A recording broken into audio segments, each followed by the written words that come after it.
Moussa venait au monde dans un quartier oublié des grandes villes africaines, un lieu où la terre rouge s'accrochait aux pieds et où les sourires étaient rares. Il ne connut jamais l'étreinte maternelle. Ses parents, épuisés par des années de pauvreté, moururent l'un après l'autre. Le vieux Baba, un voisin au cœur tendre mais aux mains calleuses, prit pitié de l'enfant abandonné et le recueillit.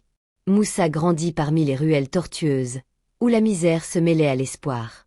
Dès son plus jeune âge, il se sentait étranger, orphelin non seulement de parents mais aussi d'affection. Les enfants du quartier jouaient entre eux, mais Moussa restait à l'écart, observant leur rire avec un mélange de jalousie et de tristesse. Il voulait si désespérément appartenir, ressentir l'amour que sa mère n'avait pu lui donner. Un jour, Baba l'emmena au marché. Tandis qu'il avançait parmi les étals colorés, Moussa fut fasciné par l'agitation, les conversations animées, les échanges vifs. Les commerçants le regardaient à peine, le considérant comme un simple enfant parmi tant d'autres. C'est à ce moment que naquit en lui le désir intense d'être vu, d'exister dans le regard des autres. À 6 ans, Moussa commença à multiplier les gestes de bonne volonté. Il balayait le sol devant les boutiques, aidait les femmes à porter leurs charges, courait dans tous les sens pour rendre service. Il pensait que si les gens voyaient ses efforts, ils finiraient par l'aimer. Pourtant, malgré son dévouement, il ne récoltait que de maigres remerciements. Un jour, il aida la vieille Awa à rentrer chez elle avec ses lourds paniers. Elle lui sourit en guise de remerciement, mais ne lui adressa pas plus de mots. Moussa resta silencieux, ressentant un vide profond. Pourquoi personne ne l'aimait malgré tout ce qu'il faisait? Alors que les jours passaient, Moussa redoubla d'efforts. Il nettoyait les rues, réparait des chaussures pour Youssouf, le cordonnier, et apportait de l'eau du puits pour les femmes fatiguées. Mais malgré tout cela, quelque chose manquait. Il espérait que chaque acte serait la clé pour ouvrir le cœur des autres, mais au fond de lui, il savait qu'il continuait de marcher dans l'ombre de son propre manque d'amour. Un après-midi étouffant, après une longue journée à courir partout, Moussa s'arrêta à l'ombre d'un grand manguier pour se reposer. Là, il remarqua un vieil homme assis, un bâton en bois entre ses mains ridées. Ses yeux étaient pleins de sagesse et son visage portait les marques d'une longue vie. Moussa, curieux, s'approcha de lui. Le vieil homme, sentant sa présence, tourna lentement la tête vers lui et dit d'une voix douce mais ferme. « Tu sembles bien fatigué, garçon. Pourquoi t'affliges-tu ainsi ?» Moussa, surpris par cette question, ne répondit pas immédiatement. Puis, avec sincérité, il dit « Je veux que les gens m'aiment. Mais peu importe ce que je fais, je ne parviens pas à gagner leur affection. » Le vieil homme sourit tristement. « Ah, jeune Moussa, l'amour que tu cherches n'est pas celui que l'on peut quémander. L'amour véritable ne se donne pas en échange de services ou de sacrifices. Il naît de la compréhension, du respect et surtout de l'acceptation de soi. » Ces mots laissèrent Moussa perplexe, mais ils plantèrent une graine dans son esprit, une graine qui allait peu à peu grandir. Après cette rencontre, Moussa commença à observer les choses différemment. Il se rendit compte que, malgré ses efforts, il n'était jamais vraiment heureux. Ce n'était pas l'amour des autres qui lui manquait, mais l'amour de lui-même. Il se souvenait des paroles du vieil homme et comprit qu'il ne pourrait jamais obtenir ce qu'il cherchait sans se trouver d'abord. Peu à peu, il cessa d'essayer de plaire à tout le monde. Il commença à explorer ses propres envies, ses propres talents. Il se rendit compte qu'il aimait raconter des histoires et qu'il avait un don pour captiver l'attention des enfants du quartier avec ses récits imaginatifs. Sans qu'il ne le veuille vraiment, les autres commencèrent à le voir sous un jour nouveau. Moussa, sans chercher à impressionner, se fit peu à peu des amis. Les enfants du quartier, qui autrefois l'ignoraient, commencèrent à le rejoindre pour écouter ses histoires sous le grand baobab. Chaque jour, ils s'asseyaient en cercle autour de lui, captivés par ses récits fantastiques de héros et d'aventures. Moussa découvrait qu'il n'avait pas besoin de prouver sa valeur, mais simplement de partager ce qu'il était.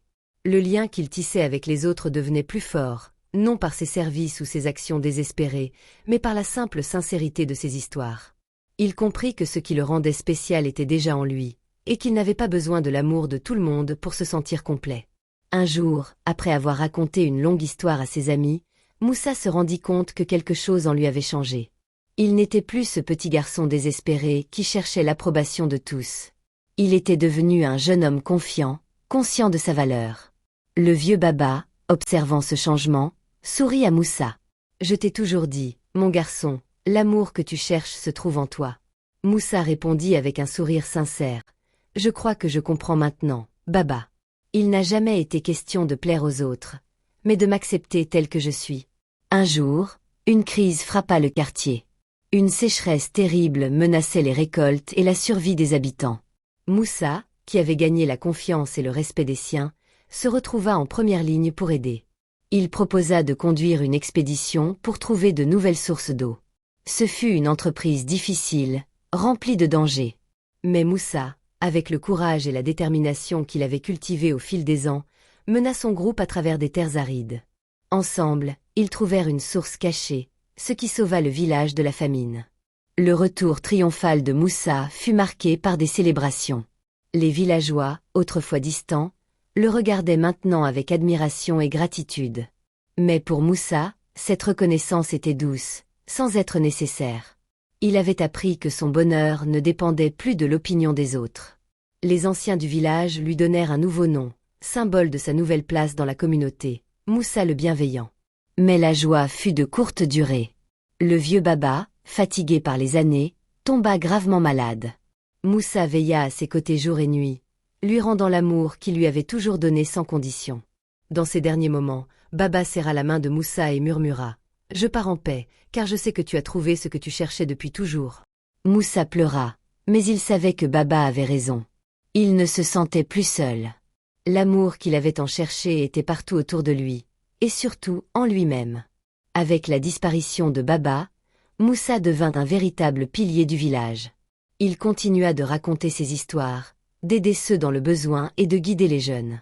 Mais plus important encore, il enseigna à tous une leçon précieuse.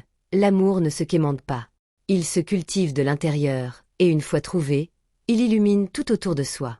Ainsi, Moussa, l'orphelin qui voulait plaire à tout le monde, devint un homme aimé et respecté, non pas parce qu'il le cherchait, mais parce qu'il avait appris à s'aimer lui-même. Cette histoire montre que la quête de l'amour et de l'approbation des autres ne peut jamais combler un vide intérieur. Moussa, en essayant de plaire à tout le monde, découvre que la véritable acceptation vient d'abord de soi-même. En cessant de se sacrifier pour être aimé, il réalise que la valeur personnelle n'est pas définie par l'opinion des autres, mais par la manière dont on se perçoit. La leçon morale de cette histoire est simple. Pour être aimé, il faut d'abord apprendre à s'aimer soi-même. L'amour que l'on cherche à l'extérieur ne peut véritablement naître que lorsque l'on trouve la paix intérieure. Une fois que l'on accepte et valorise qui l'on est, l'amour et le respect des autres viennent naturellement.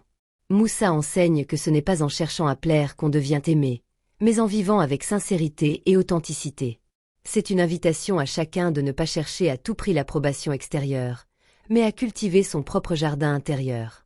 L'amour de soi est la clé pour attirer l'amour des autres et vivre en harmonie avec soi-même et son entourage.